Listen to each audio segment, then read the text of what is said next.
Chapter 32. Corby drove Fraser up to the bunkhouse later that afternoon. After the interview with Claire, she'd felt as though her head might explode and fatigue had overwhelmed her.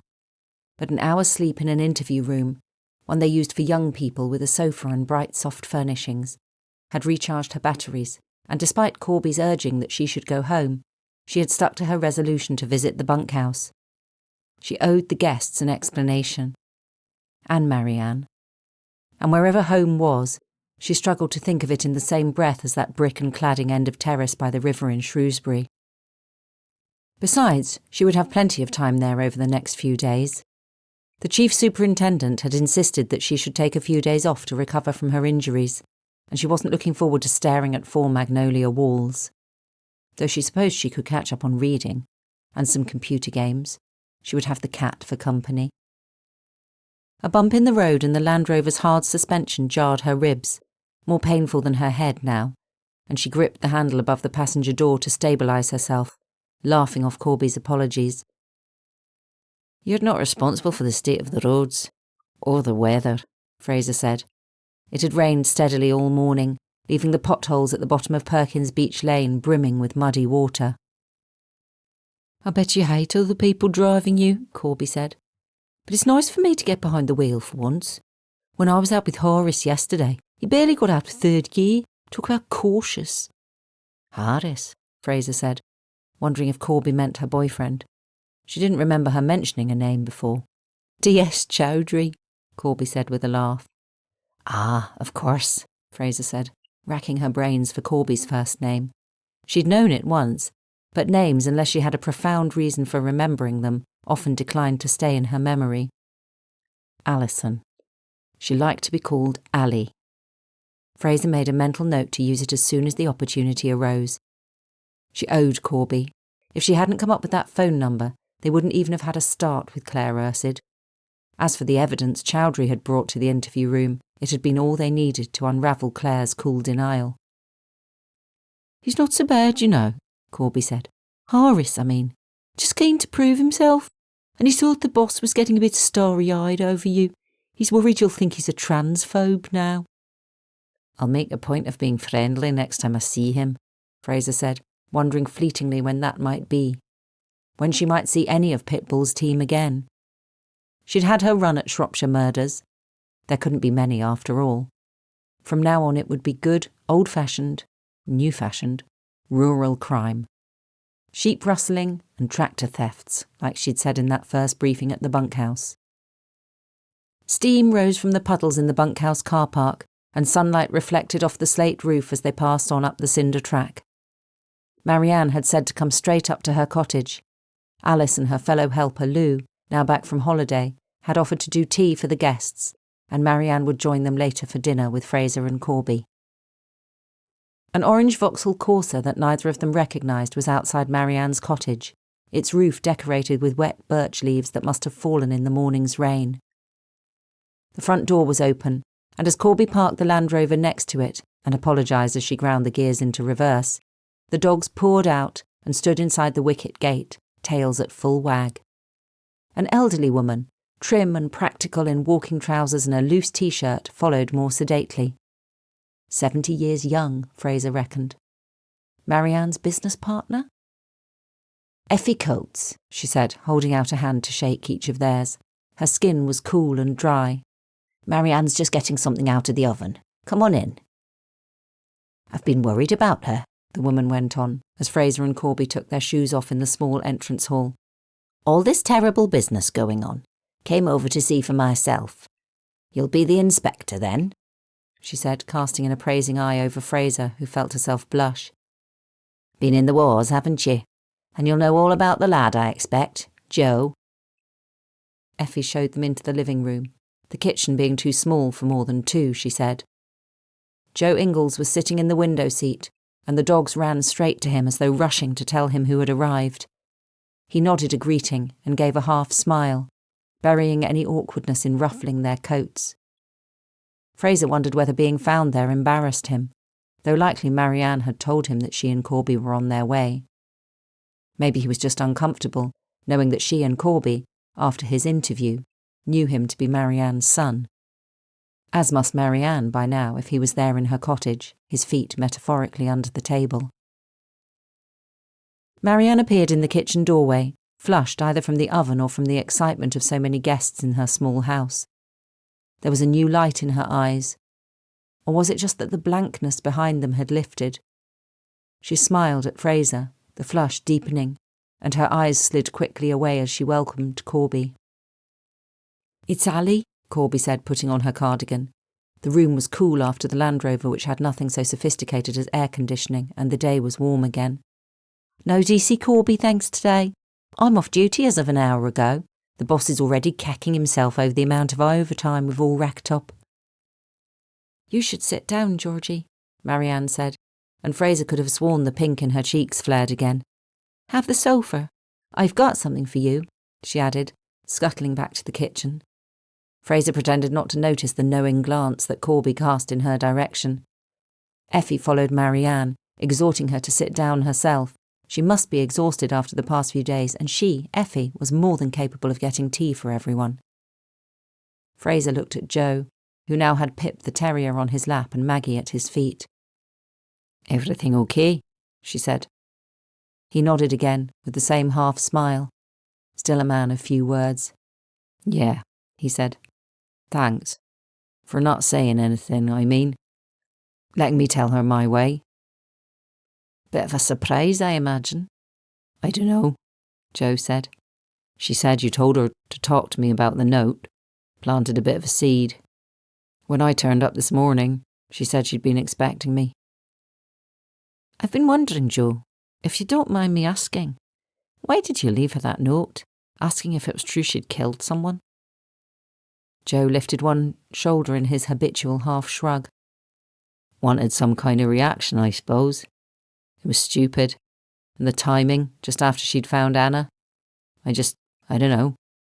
Didn't know what to make of her. Her being so reserved and all. I wanted to rattle her a bit, see what was underneath, I suppose. Like I said, stupid." When Marianne came back in, she was carrying a plate which she set on the small round table near the sofa. On it were 2 brown loaves whose rich, spiced smell announced them as banana bread. "I think it's your favourite," she said to Fraser. "A thank you, or an apology for getting you half killed. Or a bit of both, maybe." Her voice shook and she hid it in a laugh, rubbed at eyes that swam with sudden tears and shook her head. "I'm all over the place. Don't know what's the matter with me." "Lack of sleep, my girl," Effie said, coming in with a tray loaded with a teapot and mugs and small plates. Joe peeled himself off the window seat and took it from her, setting it on the dresser near the open French doors which looked out over the garden. "That and more shocks than anybody should have to cope with in a year, let alone a couple of weeks." She shot a look in Joe's direction and he grinned with none of the usual reticence. "Here, make yourself useful, son. Hand these around." In the flurry of mugs and tea and milk and sugar that followed, Marianne cut cake, then seated herself between Fraser and Corby on the old manor house sofa. Fraser let her fingers brush Marianne's arm as she thanked her for the banana bread, hoping that she wasn't crossing a boundary.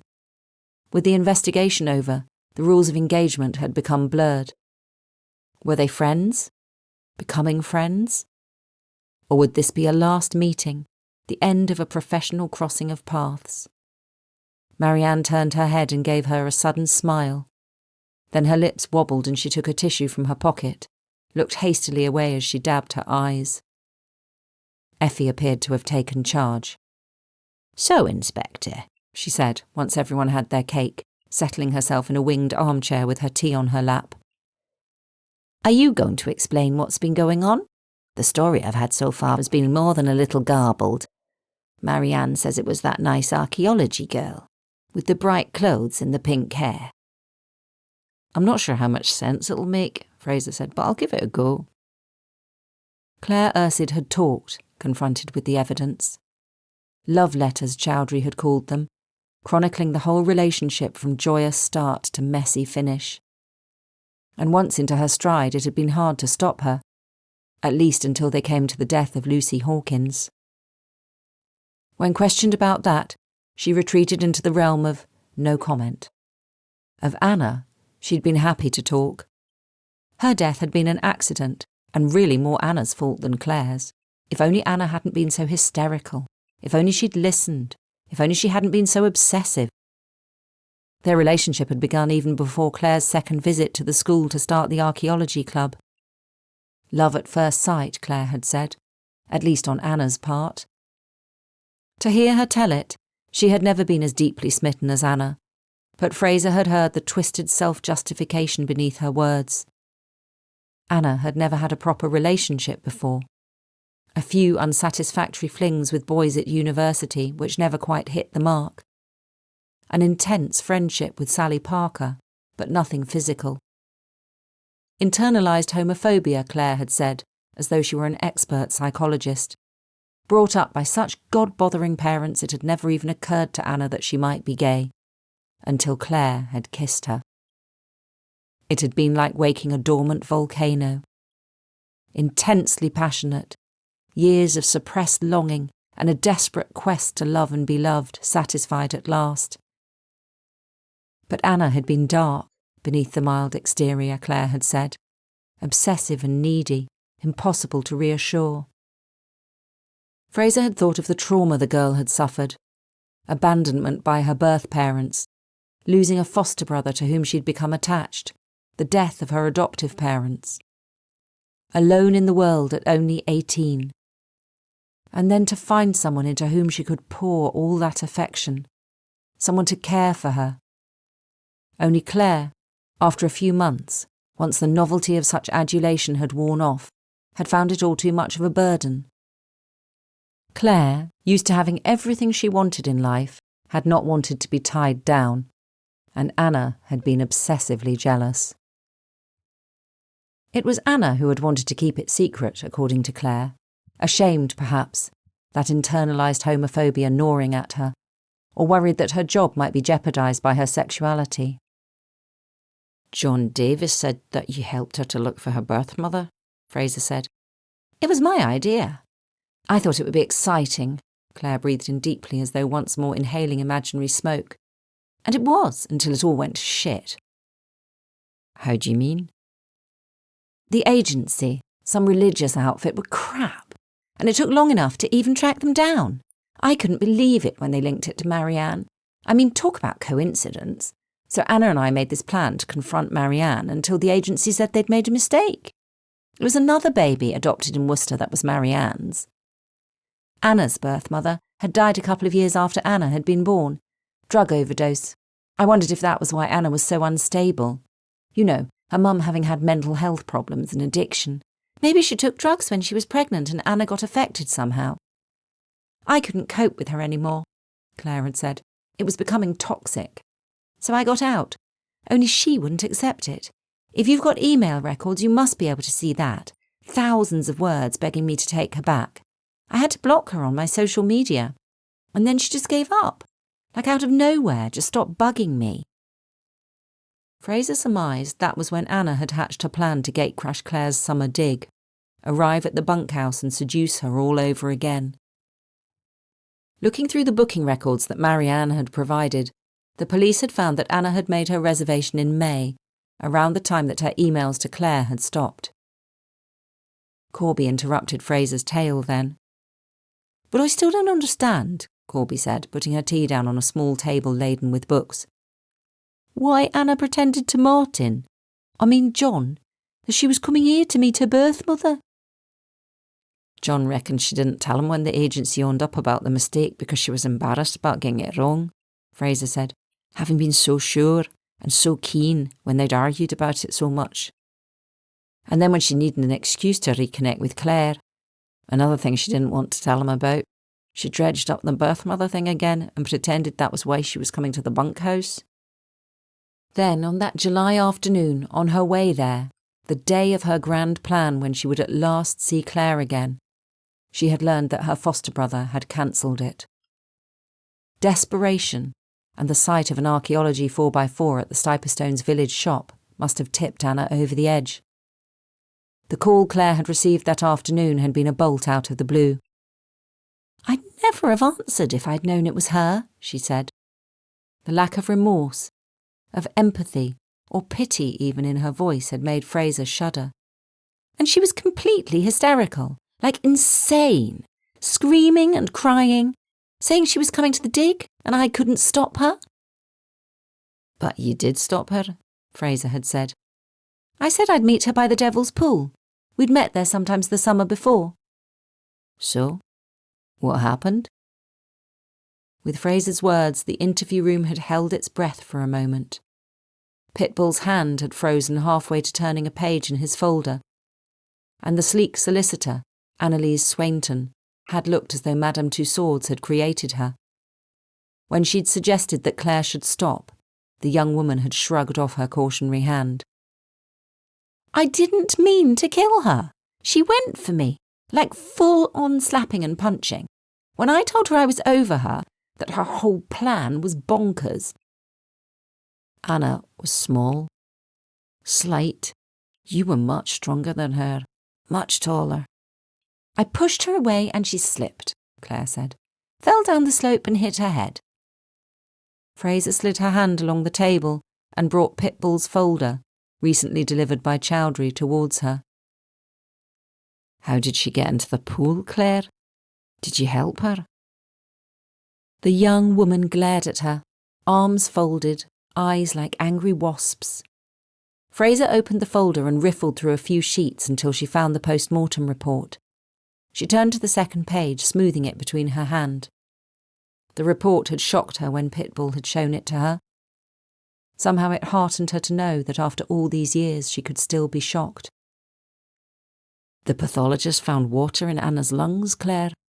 Do you know what that means? Claire declined to answer. Annalise Swainton shook her head, perhaps seeing her client's chances sail down the river.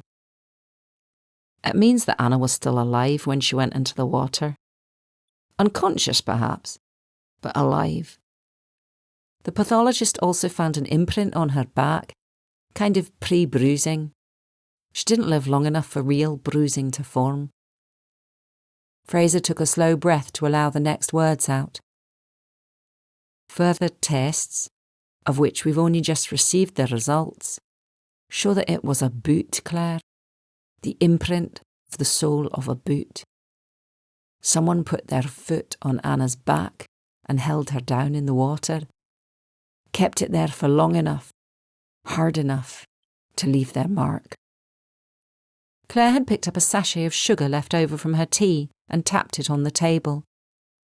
A tune, Fraser had thought. Some dance track. Claire had sat there and tapped out a tune. Then she'd looked up and smiled, twisted and bitter, but still a smile. And you have no proof it was me. John Davis followed her up the hill, didn't he? Maybe he found her by the pool. The pathologist estimated the boot to be around a size 7. John Davis wears a size 11. Big feet for his height. What size are your feet, Claire? The ensuing silence had lasted until Pitbull broke it. Claire, I'd like to ask you about the death of Lucy Hawkins. Was that an accident too? He tapped the table, his face grim. Did she just happen to strangle herself with some climbing rope and haul herself up to that beam in the barn? 'Cause she was killed in the copse. We have organic matter from a crack in the heel of her shoe, from the soil staining on her clothes and the scuff marks in the copse. The pathologist reckons she put up a good fight. Claire hadn't said a word after that, except for the occasional no comment. Of course, Fraser could only tell her listeners the edited version. No details, no word-for-word transcript. When she'd finished, the room was silent, but for the big dog Maggie, scratching herself on the rug. Marianne put a hand on hers and said she'd cut some more cake, asked if anyone would like more tea. Fraser felt suddenly that she might cry.